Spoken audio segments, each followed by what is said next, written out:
नमामि सद्गुरुं शान्तं सच्चिदानन्दविग्रहं पूर्णब्रह्मपरानन्दम् ईशम् आनन्दिवल्लभं गोविन्ददेवं वतिनां वरिष्ठं लब्धप्रतिष्ठं हरिभक्तिनिष्ठं ज्ञाने गगण्यं कृतभूरिपुण्यं विद्वद्वरेण्यं सततं स्मरामि मनसा स्मरामि। तो गीता प्रेमियों, आज चौथा दिन है, हम गीता सुन रहे हैं और हमें अब 28वें श्लोक तक आना है। अभी तक क्या हुआ?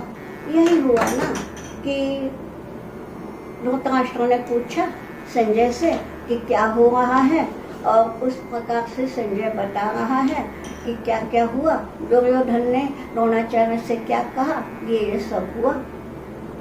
और यहाँ तक तो बात अलग है, अभी तक गीता का पदार्पण तो हुआ ही नहीं है ना। गीता क्यों कहनी पड़ी भगवान को, तो उसका कारण अब हम देखेंगे।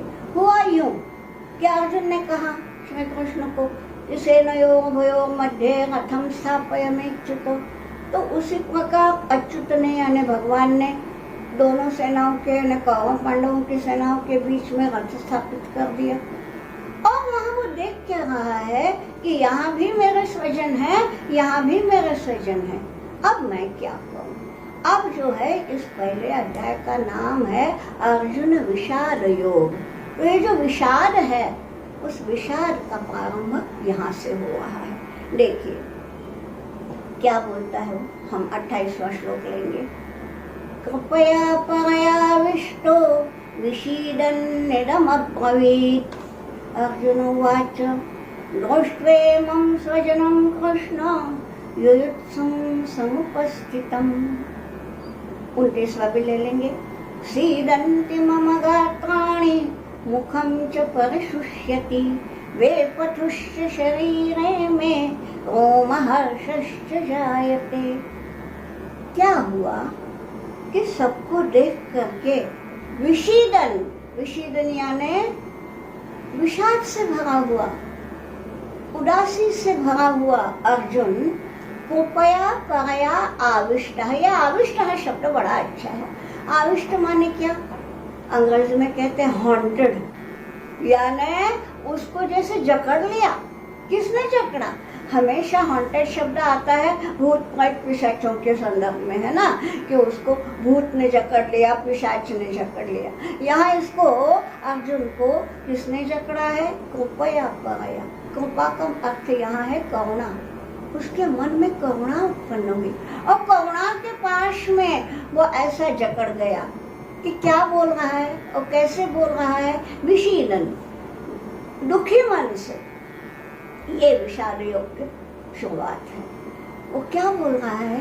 दृष्ट्वेमं स्वजनं कृष्ण युयुत्सुं समुपस्थितम्। स्वजनं समुपस्थितं स्वजनं युयुत्सुं दृष्ट्वा। मेरे ही स्वजन जो यहाँ समुपस्थित है। यहाँ का मतलब ये नहीं कि हमारे सेना में या उनकी सेना में, दोनों ही सेनाओं में। तो समुपस्थितम, यहाँ दोनों ही सेनाओं में जो उपस्थित है वो कौन है? और मेरे ही तो स्वजन हैं। और कैसे हैं? युयुत्सु, योद्धुम इच्छुक, युद्ध करने के लिए इच्छुक हैं। और इनको देख के हो क्या रहा है? देखिए, सीदंति मम गात्राणि। गात्र माने अवयव, वह हाथ पर ढीले हो रहे हैं, कुछ सूझ नहीं रहा है। देखिए ये सारे लक्षण कैसे हैं, ध्यान से सुनिए। सीदंति मम गात्राणि मुखं च परिशुष्यति। मेरा मुंह सूख रहा है। वेपथुश्च शरीरे में, मेरे देह में वेपथु है, कंप उत्पन्न हुआ है। मेरा शरीर ठक ठक कांप रहा है। रोमहर्षश्च जायते, रोंगटे खड़े हुए हैं। ये सारे लक्षण काहे के हैं? देखिए आज की भाषा में कहेंगे तो ये नर्वसनेस के लक्षण है। शरीर ढीला पड़ जाना, मुंह सूखना, शरीर में कंप होना, ये क्या है? नर्वसनेस ना। अब जरा सोचो जी, ये अर्जुन नर्वस होने वाला बंदा है क्या? कौन है वो? उसके क्या क्या नाम है? वो परंतप है। परंतप यानी परायों को यानी शत्रुओं को ताप देने वाला, वो परंतप है। वो सव्यसाची है। सव्यसाची माने दोनों हाथों से उसी कुशलता से शरसंधान करने वाला। ऐसा जो ये है उसका एक नाम विजय भी है। तो ऐसा विजय, परंतप, सव्यसाची, ये कोई नर्वस होगा क्या? देखिए, हम और आप जो नर्वस होते हैं ना, वो इस भय से कि हम मर जाएंगे, है ना। कि जैसे मान लीजिए हम क्रॉस कर रहे हैं और सामने से धड़ाधड़ कोई गाड़ी आ रही है तो हम नर्वस हो जाएंगे। यही सब लक्षण होंगे कि हमारा कंप छूटेगा, ये सब होगा। ठीक है, क्यों? क्योंकि हम डरते हैं मौत से। यहाँ अर्जुन मौत से नहीं डर रहा है। उसको इतना मालूम है कि मेरा शरसंधान तो अचूक है, अमोघ है, और सामने मेरे स्वजन है। मैं यदि बाण छोड़ता हूँ तो मारूंगा किनको? अपने ही स्वजनों को। इस बात से वो डर रहा है।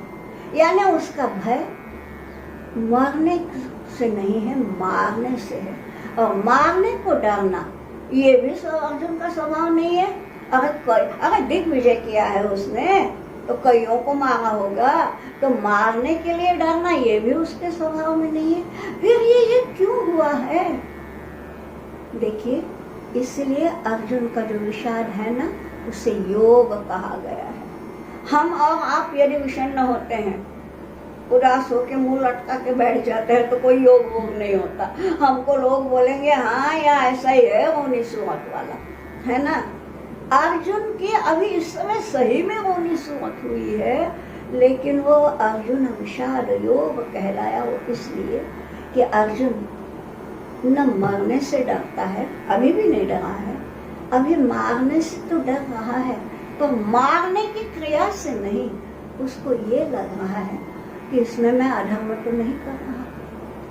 वो है, यदि वो भीरु है तो केवल धर्म भीरु है। मेरे हाथ से अधर्म न हो जाए, यही एकमात्र भावना उसके मन में है। और ऐसे व्यक्ति का जो विषाद है ना, वो भी योग की ऊंचाई पा देता है। और इसलिए ये अर्जुन विषाद योग है। अभी क्या बोल रहा है वो देखिए, इस सारे का यहाँ जो बोल रहा है ना, बेपथुष्ट शरीर में मैंने कंपन हो रहा है, मेरा शरीर कांप रहा है, सबका उत्तर हमें दूसरे अध्याय में मिलने वाला है। न विकम्पित तुम्हारा हंसी वहाँ है। देखिए, तो वो तो हम जब तब तक जाएंगे तो वहाँ देख लेंगे। और क्या बोल रहा है देखिए, अर्जुन अपने ही वर्णन कर रहा है। गांडीवम, ये है 30वां श्लोक। गांडीवम संसते हस्तात् त्वक्चैव परिदह्यते न च शक्नोम्यवस्थातुं भ्रमतीव च मे मनः। गांडीवम संसते हस्तात्, मेरा हाथ से, मेरा प्राणों से प्रिय गांडीव धनुष। गांडीव उसके धनुष का नाम है। जैसे भगवान शंकर के धनुष का नाम पिनाक है, वैसे इसका नाम गांडीव है। तो ये गांडीव हस्ता संसते, मेरा हाथ से मेरा गांडीव छूट रहा है। अरे जिसको वो प्राणों से अधिक मानता है, मालूम है क्या? अर्जुन की एक प्रतिज्ञा थी कि जो कोई मेरे गांडीव का अपमान करेगा उसका तुरंत में वध करूंगा। और ऐसा हुआ है। एक प्रसंग आया है बाद में, जब युद्ध शुरू हुआ तब, कि युधिष्ठिर के मुंह से निकल गया कि अरे वो कर्ण जिंदा छूट गया, लानत है तुम्हारे गांडीव पर। ये बोल गया कौन? युधिष्ठिर। और वो युधिष्ठिर जिनको अर्जुन, जिनको पांव पड़े बगैर किसी काम का शुरुआत नहीं करता, इतना सम्मान देता है अर्जुन युधिष्ठिर को, तो उसके मुंह से जब लानत शब्द निकाल गया, धिक्कार, महाभारत में आया है वो शब्द कि धिक्कार हो तुम्हारे गांडीव पर। तुरंत ये उठा, अब मैं तुम्हारा वध करूंगा। प्रतिज्ञा है कि जो कोई मेरे गांडीव का अपमान करेगा उसका मैं प्राण लेके रहूंगा। ऐसा ये अर्जुन। और वो बोल रहा है गांडीव सके हंसकर, मेरा हाथ से गांडीव छूट रहा है। और भाई ये क्या है, जो प्राणों से प्रिय वस्तु है वो हाथ से छूटना। त्वक चैव परिगह्यते त्वक, त्वचा, मेरे देह में आग आग हो रही है। यहाँ कोई अगर सुनने वालों में कोई डॉक्टर होंगे, कोई साइकोलॉजिस्ट होंगे तो वो बोलेंगे कि ये सिम्टम्स ऑफ नर्वस ब्रेकडाउन या त्वक चैव परिगह्यते, शायद एसिडिटी बढ़ गई है, जलन हो रही है। अब बताइए, ये सब तो ठीक है, वो अपने तरह बिल्कुल सही है, उनका जो निदान है वो गलत नहीं, लेकिन ये सारे लक्षण होते क्यों है? सब मानसिकता पर है। हमारे एसिडिटी भी तभी बढ़ती है जब हमारा मन क्षुब्ध होता है। ये गीता जी जो है ना, मैंने इसलिए पहले दिन कहा था कि कोई देहवादी होते हैं, कोई संदेहवादी होते हैं, कोई विदेहवादी। ये अर्जुन का संदेह जो है, ये संदेह को मिटाना, यानी तुम्हारे हमारे सारे मनोविकारों की दवा है ये गीता। क्या बतलाया है? वो बोल रहा है त्वक चैव परिगह्यते न च शक्नोमि अवस्थातुं, मैं खड़ा नहीं हो सकता हूँ। क्या बात है, जो इतना शूरवीर वो खड़ा नहीं हो पा रहा है, पांव थरथरा रहा है, ये क्या बात है? ये सारे नर्वसनेस के लक्षण है। और भ्रमति वच में मनः, में मनः भ्रमति, मेरा मन चक्कर खा रहा है, यानी सूझ नहीं रहा है कुछ। आगे भी बोलता है, अब अगला श्लोक है 31वां। निमित्तानि च पश्यामि विपरीतानि केशव, न च श्रेयोनुपश्यामि हत्वा स्वजनम आहवे। ये है दुख। हत्वा स्वजनम आहवे, आहव माने युद्ध। युद्ध में स्वजनम हत्वा, अपने ही स्वजनों को युद्ध में मारकर श्रेयः न अनुपश्यामि, मुझे कोई श्रेयस नहीं लग रहा है, मुझे कोई हितकर, कोई अच्छी बात नहीं नजर आ रही है। क्यों बोल रहा है वो? अब पहली पंक्ति क्या है? निमित्तानि च पश्यामि विपरीतानि केशव, मैं विपरीतानि निमित्तानि पश्यामि। विपरीत निमित्त माने जिसको हम बुरा सगुन बोलते हैं ना, यानी शुभ शकुन होते हैं, अपशकुन होते हैं। कोई अच्छा कोई बुरा, जैसे कोई कहते हैं कि भाई बिल्ली ने रास्ता काट लिया, अब कुछ बुरा हो जाएगा। अब यहाँ कितना विश्वास रखना है तो आप पे छोड़ दिया, आप सब बड़े ये हैं, विवेकी हैं, आप देखिए। लेकिन इसको अपशकुन कहलाता है, ठीक है। अब अर्जुन जो शुभ शकुनों को पैदा करने वाला है स्वयं, वो बोलता है कि विपरीतानि निमित्तानि पश्यामि, मैं सारे अपशकुन देख रहा हूँ। ये है क्या शब्द? ये सारी जो उसकी अवस्था है कि सीदन्ति मम गात्राणि मुखम च परिशुष्यति वेपथुष्य शरीर में, ये सारी अवस्था ये बता रही है कि अर्जुन की मानसिक अवस्था बिल्कुल सही नहीं है, बहुत उथल पुथल मची है। ये यूं कि मैं स्वजन पर हथियार कैसे उठाऊं। आगे है कि स्वजनों में भी कौन कौन है, नहीं पहले ही आ चुका है वो सब, कि कोई पितामह है, कोई गुरु है। अब गुरु पे, गुरुजनों पे, पितामह पे हथियार उठाना ये कोई धर्म की बात है क्या? ये तो मैं अधर्म करूँगा। अच्छा, फिर यदि नहीं लड़ता तो उसको ये भी लग रहा है कि अरे भाई क्षत्रिय बच्चा हूँ, युद्ध को पीठ दिखाना ये भी तो अधर्म है। अब मैं कहूँ तो कहूँ क्या? ये जो है दुविधा की मनस्थिति, डायलेमा, ये जो डिलेमा है, इसमें से तरने के लिए ये सारी गीता है। तो गीता का जो प्रादुर्भाव हुआ है उसका यहाँ पे अर्जुन के विषाद में उसका मूल है। तो क्या बोलता है? यहाँ विषाद शुरू हुआ है और अगला जो श्लोक है 32वां, उसमें वो विषाद जो है वो दैन्यावस्था में परिणत हुआ है। दैन्य माने दीनता, माने सब कुछ छोड़ देना, निराशा का अंतिम चरण, हताशा जो है वो बोलता क्या है, देखिए सुनिए 32वां श्लोक। न कांक्षे विजयं कृष्ण न च राज्यं सुखानि च, किं नो राज्येन गोविन्द किं भोगैर्जीवितेन वा। बाप रे, क्या भयानक अवस्था है।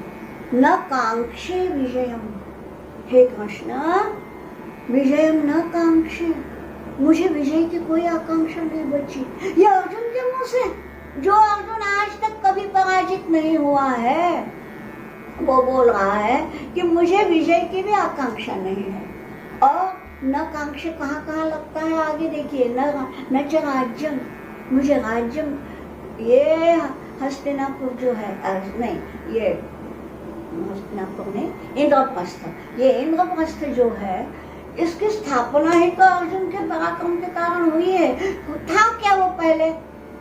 बीहड़ जंगल था वो खांडव वन, कि उसमें केवल हिंस्र पशु रहते थे, मानव जात नहीं थी। उसको इतना बड़ा इंद्रप्रस्थ बनाया जिसमें मय सभा समिति सुंदर ये भवन बन चुके। ये सब किसके कारण? हाँ, पांचों पांडवों के कारण। लेकिन पांचों पांडवों में सबसे अधिक पराक्रम किसका है? अर्जुन का। ऐसा अर्जुन जो जहां गया दिग्विजय के लिए विजय ही पाके आया, पराजय का नाम ही नहीं सुना, पराजय का मुंह ही नहीं देखा उसने। वो बोल रहा है न कांक्षे विजय। राज्य भी जो इतने पराक्रम से स्थापित किया, वो भी न च राज्यम न सुखानी, कोई सुख नहीं चाहिए हमें। क्यों नहीं चाहिए? अगले लाइन है, किम नो राज्य न गोविंद किम भोगैः किम जीवितेन।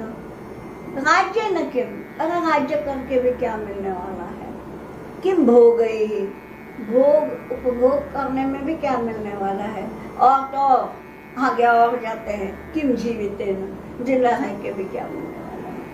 अब बताइए निराशा का कितना, क्या बोलूं, ऊंचा बोलूं या नीचा बोलूं? ये सबसे नीचा पॉइंट है ये, कि अब जिंदा है के क्या करना है। यहाँ तक वो अर्जुन गया है। ये सारा जो हुआ है, इससे अर्जुन को बाहर निकाला है श्री कृष्ण ने, उसी का नाम गीता है। और इसलिए ये गीता जी जो है, देखिए आज हम देखते हैं स्ट्रेस सब जगह, और इसलिए जगह जगह पे आपको देखेंगे, कहीं पर्सनैलिटी डेवलपमेंट के कैंप से, कहीं स्ट्रेस निकालने के कैंप से।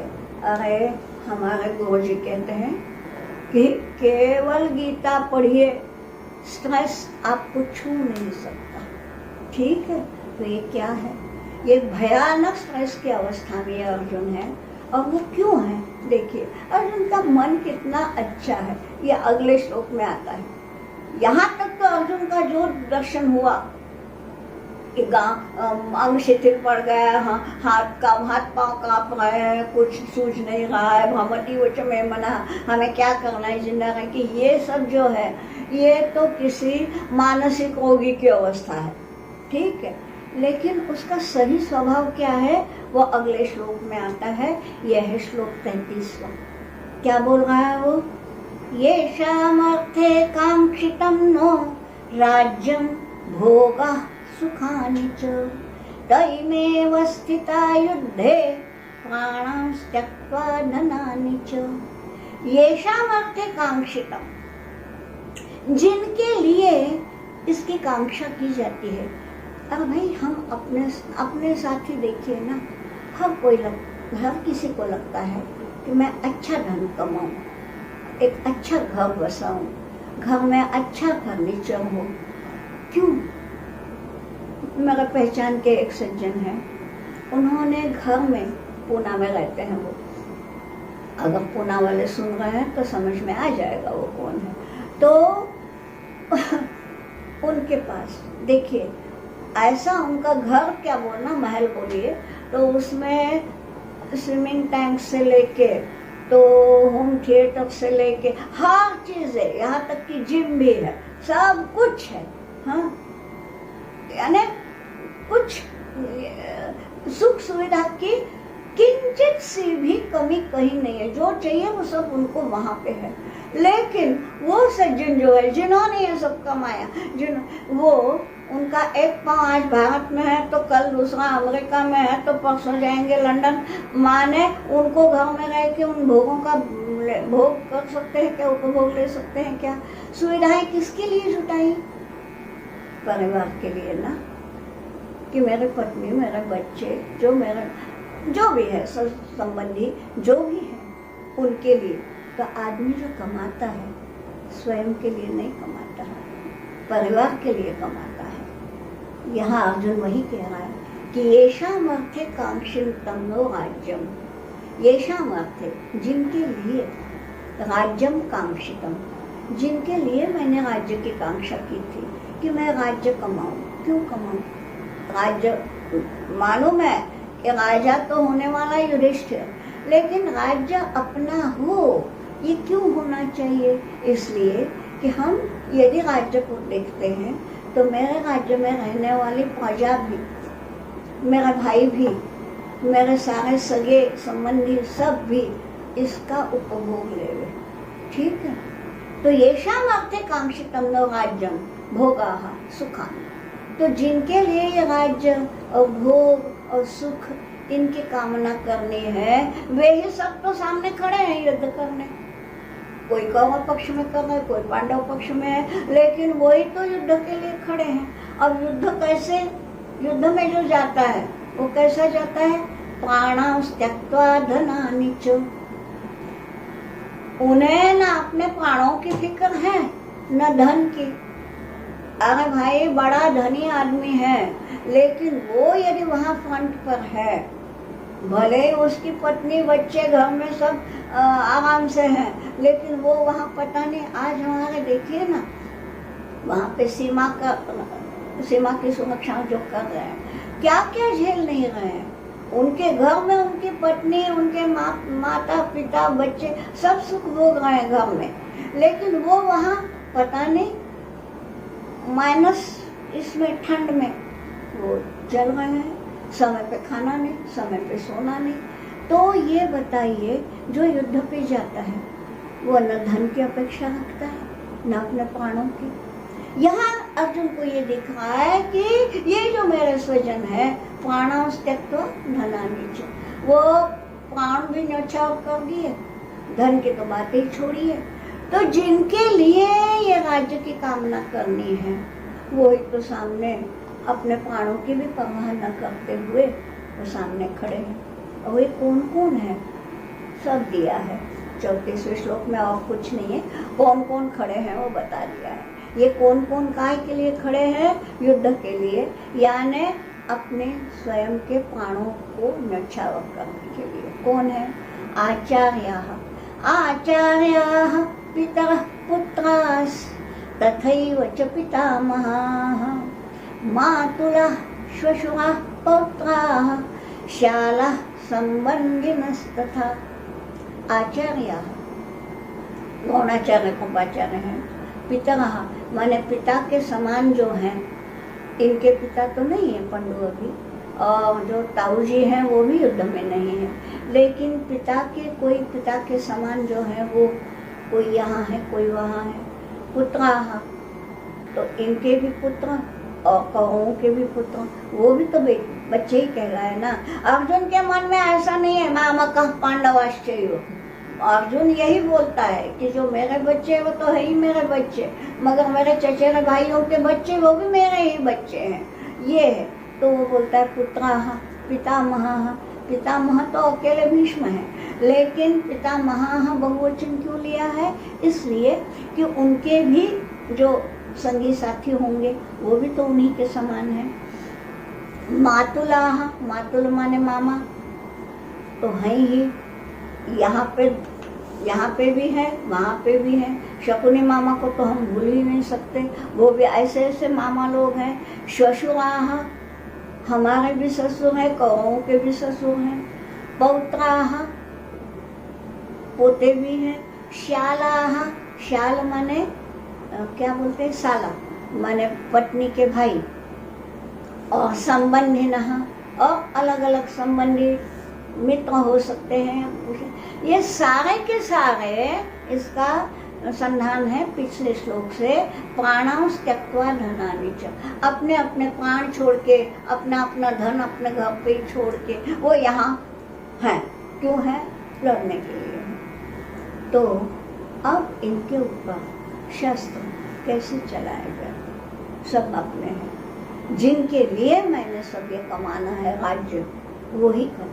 तो क्या है देखिए ना, आखिर उसकी हताशा उसको किस सीमा तक नीचे ले आती है। देखिए, एतान्न, ये है श्लोक 35वां।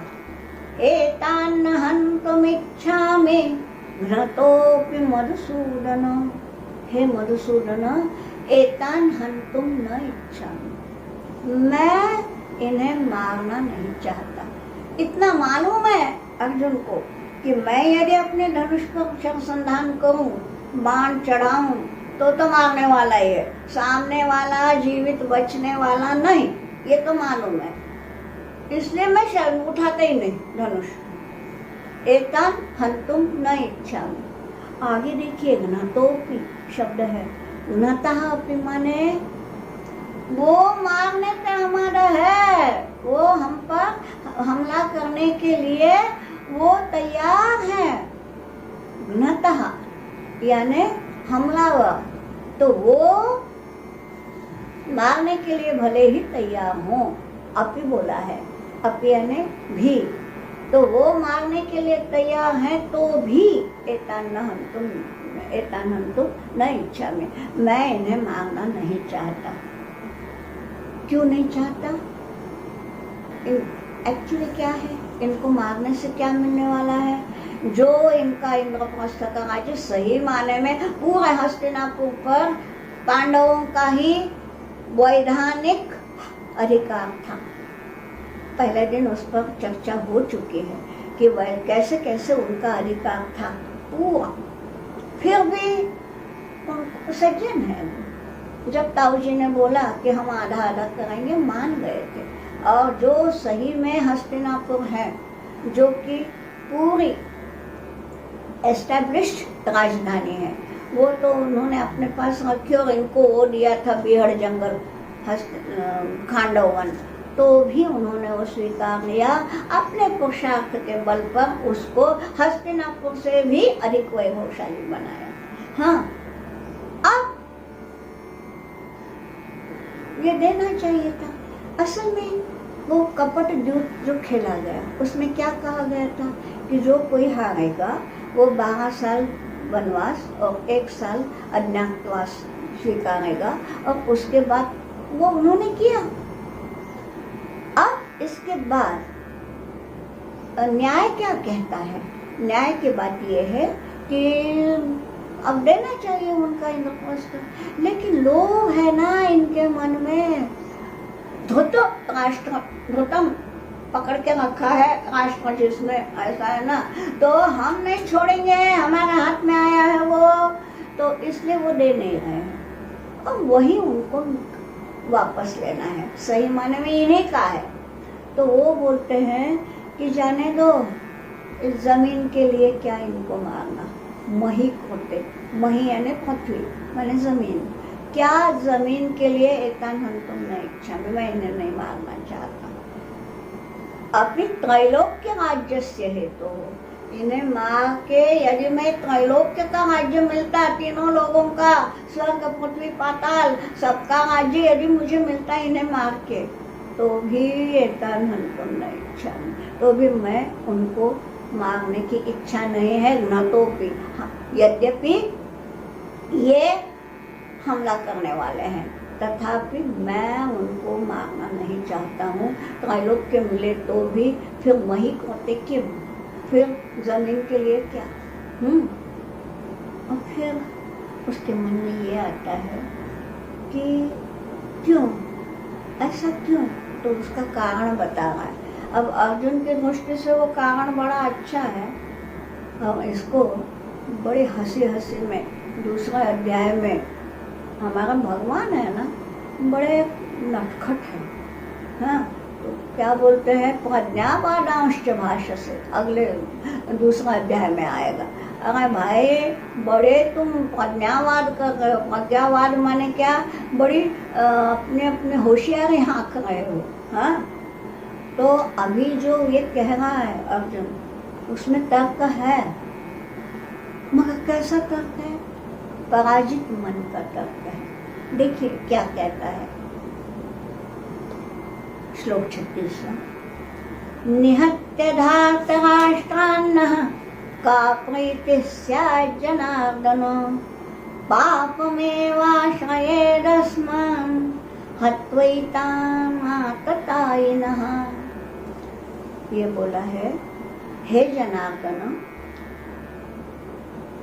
अब मैं बाद में बताऊं कि श्री कृष्ण के तो हजारों नाम है, विष्णु सहस्त्र नाम आपने सुना होगा। हाँ, तो 1000 नाम है। ये जनार्दन ही क्यों बोलता है, देखेंगे। तो हे जनार्दन, धार्तराष्ट्रान् निहत्य, धार्तराष्ट्र माने धृतराष्ट्र के बच्चे यानी कौरव, तो धार्तराष्ट्रान् निहत्य, इनकी हत्या करके, हाँ, नहा, नहा माने अस्माकं नहा, हम लोगों को का प्रीतिस्या, हमें कौन सी खुशी होने वाली है। हाँ, एक हिंदी में या मराठी में भी प्रीति का अर्थ प्रेम कहा जाता है। प्रीति का जो अर्थ है ना, वो है प्रसन्नता संस्कृत में, तो यहाँ वो अर्थ है। तो हमें कौन सी प्रीति होगी, यानी हमें कौन सी प्रसन्नता मिलेगी। निहत्य धार्तराष्ट्रान्, धृतराष्ट्र के बच्चों को यानी कौरवों को मार के, हे जनार्दन, हमें कौन सी प्रसन्नता होने वाली है, बल्कि पापम एव आश्रयेद अस्मान्, प्रसन्नता तो होगी ही नहीं, अभी तो क्या होगा, अस्मान यानी हमें, पापम आश्रय, वो पाप जो है वो हमारा आश्रय लेगा, यानी जिसको हम सारी हिंदी में बोलते हैं, हमें पाप लगेगा। तो इनको समाप्त करके, इनकी हत्या करके प्रसन्नता तो हमें होनी ही नहीं है, प्रत्युत पाप लगेगा। हत्वैतान् आततायिनः, ये है आततायी, जानता है, ऐसा नहीं है कि अर्जुन कोई बुद्धू है, पूरी जानकारी है, ये आततायी हैं। लेकिन इन आतताइयों को मार के हमें कौन सी प्रसन्नता होगी, उल्टे पाप ही लगेगा। यहाँ जनार्दन और आतताई, इन दो शब्दों पर थोड़ा विचार करें। जनार्दन ही क्यों कहा, जनान अर्दयति इति, अर्दयति माने समाप्त करता है। आपको मालूम है कि श्री कृष्ण केवल 9 साल के थे जब उन्होंने कंस जैसे अत्याचार को समाप्त किया था, केवल 9 साल की आयु में। तो ये कैसे हैं कि जो दुष्टान जनान अर्दयति, वो दुष्ट शब्द तो हमें जोड़ना पड़ता है, लेकिन जनार्दन, जनान अर्दयति इति जनार्दन, कि भैया तुम तो जनार्दन हो, बाकी नहीं, केशव माधव इत्यादि नहीं बोला है, कृष्ण नहीं बोला है। हे जनार्दन, यानी तुमने अभी तक वही किया, कंस क्या, सभी। अब जरासंध को स्वयं नहीं मारा लेकिन मरवाया, लेकिन सबके मूल में यही है ना, जो जो दुष्ट थे। शिशुपाल को तो इन्होंने, तो ये जो है तो बाद में मरेगा, अभी नहीं। तो ये जो है नहीं, मर चुका है, शिशुपाल भी मर चुका है। तो ये जो है, तुम जनार्दन हो, हाँ, लेकिन मुझे जनार्दन मत करो ना, मुझे पाप लगेगा, ये बात है, इसलिए जनार्दन शब्द है। आगे क्या बोला है, ये लोग भले ही आतताई है। अब आतताई किसको कहते हैं, इसके लिए वशिष्ठ स्मृति का एक श्लोक है, उन्होंने बोला है अग्निरोगादश्चैव, अग्निदह जो आग लगाता है, गरद, गर माने गरल, जहर जो किसी को विष पिलाता है, अग्निरोगादश्चैव शस्त्रपाणि धनापहः, शस्त्रपाणि जो हमेशा हाथ में हथियार लिए घूमता है, धनापहः जो दूसरे के धन का अपहरण करता है, अग्निरोगादश्चैव शस्त्रपाणिर्धनापहः क्षेत्रदारापहर्ता च, क्षेत्र किसी का क्षेत्र माने भूमि, हाँ, और दारा माने पत्नी, किसी की जमीन का, किसी की पत्नी का जो अपहरण करता है, ये षडेते आततायिनः, एते षड, इन 6 लोगों को आततायी कहा जाता है। कौन है? अग्निदह, आग लगाने वाले। अब जरा सोचो, एक एक यहाँ कितने सारे 6 बताए हैं ना, 6 में से एक भी अगर काम करता है तो भी वो आतताई है जी। यहाँ इन 6 में से 5 काम किसने किए हैं जरा सोचिए। अग्निदो, आग लगाने वाला, आपको मालूम है लाक्षागृह की कथा सभी जानते हैं, यहाँ नहीं बताऊंगी, लेकिन लाक्षागृह का जो षड्यंत्र था वो भले ही विदुर की नीति के कारण वो टल गया, लेकिन इरादा क्या था कि आग लगा के इनको भस्मसात करें, तो वो है ही आतताई अग्निदो। फिर गरद, गरद माने जहर पिलाने वाला। आप जानते हो कि ये जब छोटे छोटे बच्चे थे, अभी राजा वाजा नहीं हुए थे, किशोर वयीन थे, तब भी जहर मिले लड्डू खिलाए थे भीम को, और फिर जैसे वो उसको थोड़ा सा बेहोशी से आ गई तो उसको समुद्र में ढकेल दिया था कि और वो भी पत्थर बांध के, कि जिससे वो फिर से ऊपर ना आवे। तब क्या है, जाको आखे साइया मार सके ना कोई, तो वो तो है, भीम को बचना था। वो क्या हुआ वो मैं अभी नहीं बताती, सभी कोई वो कथा जानते हैं, और नहीं जानते तो कम से कम इसी बहाने महाभारत पढ़ ले, अच्छी बात है। तो अग्निदह, आग लगाने का भी प्रयास इसने किया ही है। गरद, जहर तो पिलाया ही था। फिर क्या बोला है? शस्त्रपाणि, तो शस्त्रपाणि तो हमेशा ही है इनके विरुद्ध। धनापहः, धन माने क्या? ये पूरा राज्य किसका है? वो है पांडवों का, और ये अपना लेके बैठे आत्मसात किया है। ये क्या है? धन का अपहरण नहीं। तो आगे क्षेत्र, क्षेत्र माने इन्हीं की भूमि, और इसका अपहरण किया ये। और आप भूले नहीं होंगे द्रौपदी वस्त्राहरण की बात, यानी दारा पत्नी। अब मुझे बताइए, ये आतताई का है ना, आतताई की पूरी परिभाषा दी हुई है। अगर किसी को श्लोक चाहिए तो मैं फिर से दोहराती हूँ, लिख लीजिए। अग्निरोगादश्चैव शस्त्रपाणिर्धनापहः क्षेत्रदारापहर्ता च षडेते आततायिनः। अब देखिए, ये आतताई है, अर्जुन जानता है, फिर भी बोलता है कि मैं इनको, ये आतताई भले ही है लेकिन मैं इन्हें मारना नहीं चाहता। क्यों नहीं मारना चाहता भाई?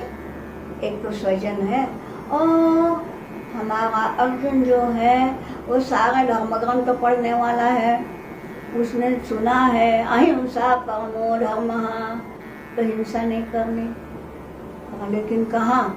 युद्ध भूमि में अहिंसा, ये भी कोई बात है। आगे देखिए, मनुस्मृति की बात है। मनुस्मृति ने बोला है कि नातताई वधे दोषो हंतो भवति कश्चन। आतताई का वध करने में न दोषो भवति कश्चन, कोई दोष नहीं है। अहिंसा परमो धर्म है, यूं अपना ये नहीं कि जो दिखे उसके साथ दुश्मन करो, ये कोई धर्म नहीं है, हिंसा नहीं करनी। लेकिन यदि कोई आतताई है, आतताई की परिभाषा तो पहले ही देख ली, यदि कोई आतताई है तो उसके दोष, उसकी हत्या में कोई दोष नहीं, ये बताया है। अब इसका विस्मरण हो गया है अर्जुन को। उसी को स्मरण दिलाने के लिए आगे की बातें हैं जो कि हम कल देखेंगे। आज के लिए यही हम समाप्त करते हैं। और वसुदेवसुतं देवं कंसचाणूरमर्दनं देवकी परमानन्दं कृष्णं वन्दे जगद्गुरुं योगेशं सच्चिदानन्दं वासुदेवं व्रजप्रियं धर्मसंस्थापकं वीरं कृष्णं वन्दे जगद्गुरुम्।